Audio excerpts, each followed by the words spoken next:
नमस्कार, मी Rohidas. AR news मराठीमध्ये आपल्या सर्वांचं स्वागत. दर्शको, सध्या मंगळवेढा तालुक्यातील जिल्हा परिषद पंचायत समितीच्या निवडणुकीचा रणसंग्राम सुरू आहे. प्रचार अंतिम टप्प्यात आलेला आहे. तरी या अनुषंगाने आपण येथील विविध गटामध्ये जाऊन तेथील गटातील, गणातील, गावातील स्पेशल ग्राउंड रिपोर्ट केला. त्यातून तेथील नागरिकांशी असेल, मतदाराशी असेल, उमेदवाराशी आपण प्रत्यक्ष संवाद साधला. एकदम तिथली काय परिस्थिती आढावा घेण्याचा प्रयत्न केला. त्याच अनुषंगाने सध्या आपण लक्ष्मी देवडी गटातील वंचित बहुजन आघाडीचे उमेदवार प्रतिभा शिवशरण यांच्याशी आपण बातचीत करणार आहोत.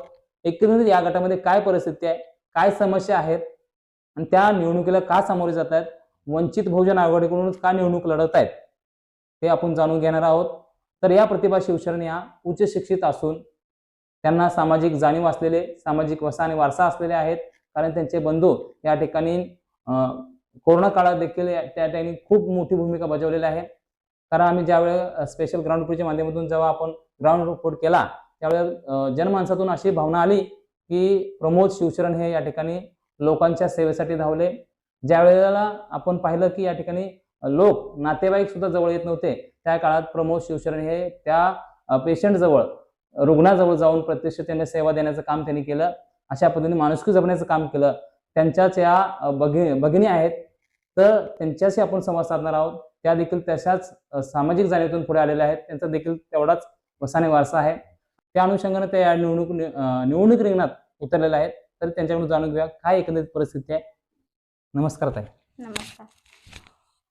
काय सांगाल, तुम्ही या ठिकाणी निवडणुकीच्या रिंगणात आहात, वंचित बहुजनाकडून निवडणूक लढवत आहे, काय एकंदरीत परिस्थिती आहे गटामध्ये?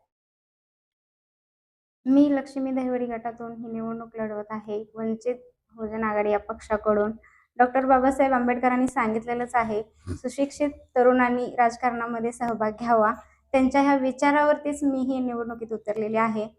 आणि माझं शिक्षण झालेलं आहे MA आणि मला पण समाजकार्य करण्याची इच्छा आहे. या दृष्टीने मी ही निवडणुकीमध्ये उतरलेले आहे. निवडणुकीला सामोरे जात असताना काय एकंदरीत परिस्थिती आहे गटामध्ये? गटामध्ये परिस्थिती बघायला गेलं तर तशी वंचित बहुजनच्या आघाडीने सर्व लोक मला चांगला साथ देतात. मी लक्ष्मी देवडीमध्ये ज्यावेळी गेलेली तिथल्या लोकांनी मला त्यांच्या समस्या सांगितल्या, त्या मी त्यांच्या विचारपूर्वक ऐकूनही घेतल्या आणि ते पूर्ण करण्याचा मी या निवडणुकीतून प्रयत्न करणार आहे. तसंच वंचित बहुजन आघाडीने मला या निवडणुकीत प्रवेश देऊन इथून मला उमेदवारी दिली, त्याबद्दल मी त्यांचे आभारी आहे. मात्र या ठिकाणी तुम्ही निवडणुकीला सामोरे जात आहे, वंचित बहुजन आघाडीकडूनच का निवडणूक लढावं असं वाटलं तुम्हाला? वंचित बहुजन आघाडी हा माझा असा पक्ष आहे की यामध्ये डॉक्टर बाबासाहेब आंबेडकर यांच्या विचाराने प्रेरित होऊन आणि त्यांच्या विचारावर चालणारा पक्ष आहे. आणि त्यांच्या विचारावर चालणारा हा पक्ष खोटी आणि मोठी आश्वासनं कधीच देणार नाही आणि देतही नाही. त्यामुळे मी ह्या पक्षाकडून ही निवडणूक लढवत आहे. आणि एकंदरीत तुम्ही मतदारसंघ गटामध्ये फिरला, मतदाराशी संवाद साधला असेल, होम टू होम प्रचार केलाय, बरोबर? काय एकंदरीत परिस्थिती आहे?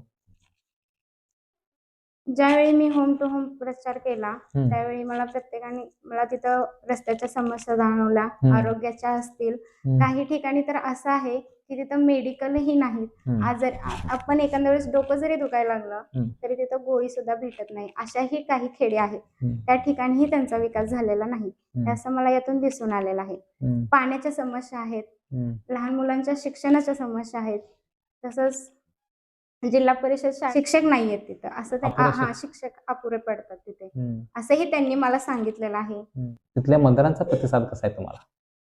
मतदारांचा प्रतिसाद मला चांगला आहे.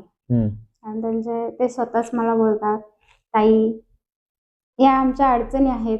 म्हणजे त्यांनी त्यांच्या अडचणी सांगितल्या, मी तुम्हाला अगोदर सांगितलेलं आहे. त्या अडचणी मार्फत त्या अडचणी सांगितल्यात. त्या काय अडचणी सांगा? एखादा अशी पण काही परिस्थिती आहे की कोणाला घर सुद्धा नाहीये व्यवस्थित राहायला. ते आता आपल्या योजनेमार्फत घरकुल वगैरे भेटतात, पण ते त्या योजना त्यांच्यापर्यंत पोहोचलेलंच दिसत नाहीये. ते आहे त्या परिस्थितीत तसंच राहतात. प्लस आरोग्याच्या समस्या असतील. एक आजोबा होते, त्यांना गुडघ्याचा म्हणजे पायाला काहीतरी झालेलं त्यांच्या, पण त्यांनी किती ठिकाणी गेले की मला म्हणजे कदाचित त्यांची मुलं तिथं नसतील हम्म. गावावरती राहायला. हम्म. कदाचित काही अशी पण परिस्थिती असते की मुलं बाहेर असल्यामुळे त्यांची हम्म. काळजी घ्यायला कोणीच नसतं. हम्म. हम्म. पण त्यांनी दुसऱ्यांना जाऊन म्हणतात की हम्म. आम्हाला काहीतरी ह्याच्यातनं मोफत काही भेटते का हे बघून द्या. हम्म. पण त्यासाठीही त्यांना कोणी प्रयत्न करणार नव्हतं हम्म. किंवा त्यांना ते काही भेटलं नाही. त्या हम्म. आजोबांनी मला स्वतः सांगितलं की मी मतदान करेन तुम्हाला ताई, पण हम्म. तुम्ही माझ्या या जे काही माझ्या आरोग्याच्या समस्या. समस्या असतील ते सोड. त्यासाठी मला त्या योजनेतून उपचार करावा अशी विनंती केली जाईल. विनंती केली. हम्म. खूप विदारक असं ते परिस्थिती आहे ते सांगतायत.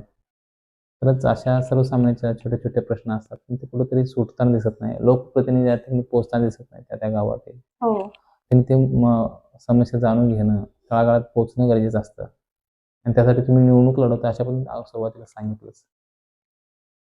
लोकांचा प्रतिसाद चांगला आहे तुम्हाला. मात्र आपण या ठिकाणी पुढे जाताना तुमचं काय विजन असणार आहे?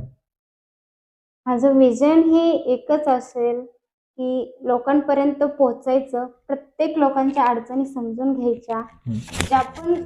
जे पण मी आता या लक्ष्मी देवडीमधून निवडणूक लढवत आहेत, ज्या पण खेड्यात मी फिरले आहे, त्यांच्या अडचणी मला सांगितल्या आहेत, त्या अडचणी मी दूर करण्याचा प्रयत्न नक्कीच करेन.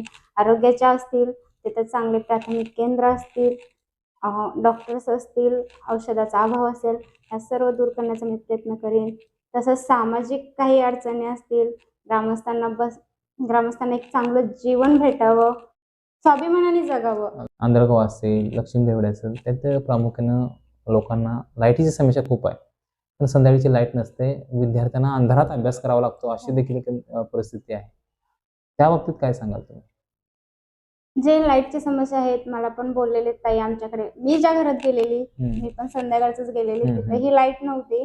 त्यांना विचारलं मी लाईट नाहीये का, तर ताई आमच्या इकडे लाईट कधी येते कधी जाते याची काही शक्यताच नसते बोलले. मुलं शिकतात, लहान आहेत, अभ्यास करायची तर इच्छा असते पण लाईटमुळे त्यांना होत नाहीये.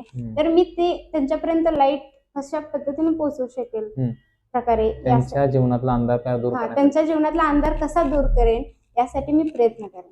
त्यानंतर शैक्षणिक आलंय, जिल्हा परिषद शाळेमार्फत दर्जेदार शिक्षण कसं मुलांपर्यंत पोहोचवता येईल यासाठी मी प्रयत्न करणार आहे. स्मार्ट क्लासेस कसे त्यांना मोफत स्मार्ट क्लासेस कसे मिळतील यासाठी मी प्रयत्न करेन. त्यानंतर आरोग्याच्या आला, प्रत्येक नागरिकाला मोफत आरोग्य कसं भेटेल, आरोग्य सुविधा कसे भेटतील यासाठी मी प्रयत्न करेन. आणि त्यानंतर आर्थिक समस्यासाठी मी महिला सबलीकरण असेल, बेरोजगारांना उद्योग व्यवसायासाठी प्रयत्न करेन. शासनाच्या ज्या योजना असतील त्या मी त्यांच्यापर्यंत पोहोचवण्याचा प्रयत्न करेन. ओके, अशा पद्धतीने तुमचं एकंदरीत विजन आहे. काही जाता जाता या सर्व तुमच्या गटातील मतदार बांधवांना काय सांगाल, काय आवाहन करणार?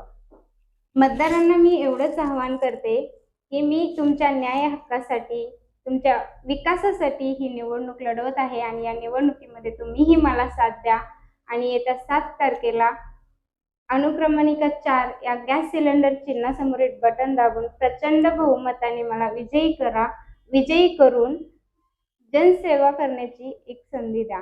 ही माझी कळकळीची नम्र विनंती आहे. धन्यवाद.